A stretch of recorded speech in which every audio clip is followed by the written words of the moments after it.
Nadreen, programme current affair के साथ आपका मेज़बान सैयद आसिफ अली हमदानी हाज़िर खिदमत।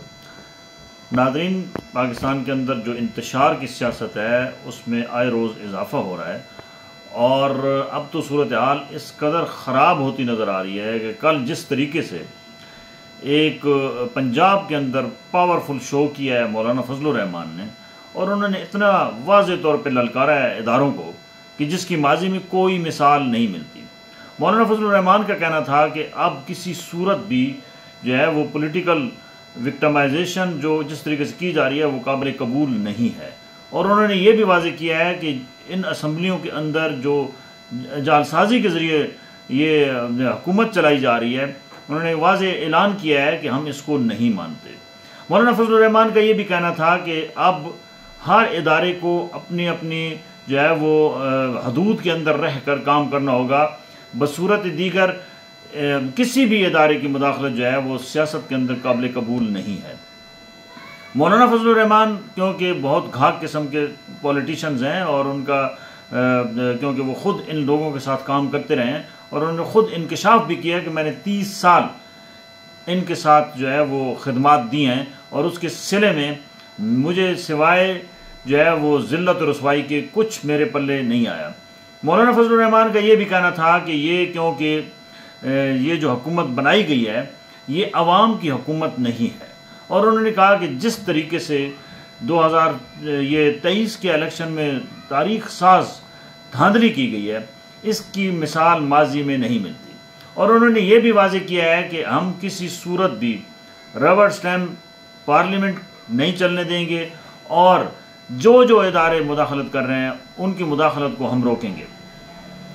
मौलाना फजलुर रहमान की कल बहुत बड़ी तादाद थी और एक अच्छा कामयाब जलसा था पंजाब के अंदर। उससे कबल क्योंकि तहरीक इंसाफ के जिस तरीके से जलसे जो है वो पंजाब में हो रहे थे, मौलाना साहब को वो स्पेस नहीं मिल रही थी। लेकिन मौलाना साहब क्योंकि सियासत के एक अच्छे खिलाड़ी हैं, उनको पता चल गया था कि अवाम में जो अभी पीपल्स पार्टी और नून लीग का हशर है वो उनको पता था कि आइंदा आने वाला फ्यूचर जो है इन दोनों पार्टियों का नहीं है। और उनको मौलाना फजलुर रहमान को ये भी पता है कि ये दो जमातें अवाम ने 2023 के इलेक्शन में मुस्तरद कर दी हैं और मौलाना साहब को बड़े दूरअंदेश जो है वो सियासतदान भी हैं और मजहबी रहनुमा भी हैं। लिहाजा उन्होंने वक्त की नज़ाकत को भांपते हुए अपना रास्ता बदल लिया, क्योंकि ये वही मौलाना फजलुर रहमान है जिन्होंने इमरान खान की हुकूमत गिराने में सबसे बड़ा कलीदी किरदार अदा किया। और उन्होंने जो है वो बाकायदा तौर पे तमाम जमातों को एक प्लेटफॉर्म पे ना सिर्फ जमा किया बल्कि अदम एतमाद लाने में भी उनका एक कलीदी किरदार था।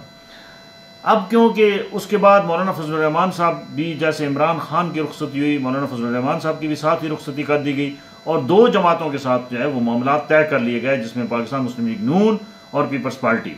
और मौलाना साहब को अपने घर के अंदर ही उनकी 7 सीटें हरा दी गई और इसी तरीके से मुल्क भर के अंदर JUI के जितने भी लोग खड़े थे उनको बुरी तरह शिकस्त हुई। मौलाना साहब को दूसरी बात ये भी अवाम के रद्द-ए-अमल से वो नज़र आ गई कि अवाम का मूड क्या है, क्योंकि मौलाना अवाम की नब्ज़ को खूब जानते हैं और वो एक अच्छे मुकर्रर भी हैं। उन्होंने कल भी कहा है कि अवाम के वोट के ऊपर डाका नहीं डालने देंगे चाहे जो भी हो जाए। और उन्होंने कहा कि हम बहुत बड़े एक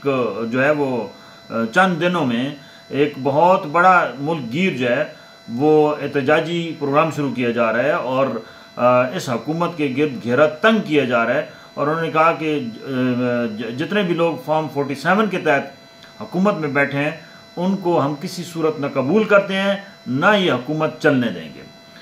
अब इस तमाम प्रोसेस के अंदर एक बात याद रखें कि जो नुकसान होता है वो अवाम का होता है, क्योंकि जब भी कोई हुकूमत बनती है और उसको उसकी मुकर्रर मुद्दत से पहले रुखसत कर दिया जाता है तो सबसे बड़ा नुकसान जो है वो अवाम का होता है, क्योंकि अवाम के ऊपर टैक्सेस की भरमार चढ़ा दी जाती है। अभी बजट आ रहा है, इस बजट के अंदर भी नए टैक्सेस लगाए जा रहे हैं और एक तरफ अगर 4 रुपये जो है वो पेट्रोल की कीमत कम की गई है तो दूसरी जानिब 3.5 रुपये जो है वो बिजली की कीमत कल से चढ़ा दी गई है। तो हिसाब बराबर कर लिया जाता है और IMF की कड़ी शराइत जो है वो उनमें ये भी शामिल है कि आप एसेट शो करें, जितने ब्यूरोक्रेट्स हैं जितने पॉलिटिशियंस हैं उस तरफ हुकूमत नहीं जा रही है और IMF को वाज़े पता है कि ये जो हमसे अरबों खरबों डॉलर लिए जाते हैं ये खाता कौन है। ये पब्लिक पे नहीं लगते, बल्कि ये जो स्टेक होल्डर्स हैं ये सब बांट के खा जाते हैं, जिसकी वजह से IMF को ये भी पता है कि ये अवाम का खून नचोड़ते हैं और अवाम के अंदर IMF से मुतल्लिक जो है वो एक नफ़रत पैदा की जाती है। तो इस दफ़ा भी उन्होंने वाज़े तौर पे अपने जो मुआशी एक इंडिकेटर देते हैं वो उसमें बताया है कि भाई ये इस तरीके से काम सिर्फ नहीं चलेगा कि अवाम के ऊपर आप अरबों रुपए के टैक्स नए लगा दें। इसने ज़रूरत इस अमर किया है कि तमाम पॉलिटिशियंस, ब्यूरोक्रेट्स, इस्टेब्लिशमेंट, तमाम के असासजात जो हैं वो शो किए जाएँ और हर साल उसके ऊपर जो है वो उसको आप मंजर आम पे लाएं, उसको जो है वो लोगों के सामने रखें कि पिछले साल अगर एक ब्यूरोक्रेट के एसेट इतने थे तो इस साल उसमें कितना इजाफा हुआ है और ये उसका इजाफा कैसे हुआ है। क्योंकि यहाँ पे एहतसाब इदारा मौजूद है लेकिन वो सिर्फ पॉलिटिकल विक्टिमाइजेशन के लिए है, उसका कोई और रोल नहीं है। वो नहीं ये चेक करता कि जो बंदा एक सीट पे बैठा है उसका भी थोड़ा एहतसाब करे, क्योंकि सीट से उतरने के बाद तो एहतसाब की भरमार हो जाती है, पर्चे पर्चे, और उसके बाद जो है एक लंबी डिबेट, इसने इतने अरब खाया, इसने इतने अरब खाया, लेकिन रिकवरी ज़ीरो। तो ये एहतसाब का कोई फ़ायदा नहीं है, ये एक सारा टोपी ड्रामा है और ये सिर्फ पॉलिटिकल प्रेशर के लिए रखा गया है कि जो जमात जो है वो अपोजिशन में है उसको दबाया जाए और केसेस बनाए जाएँ और उसके ऊपर जो है वो ये जो है वो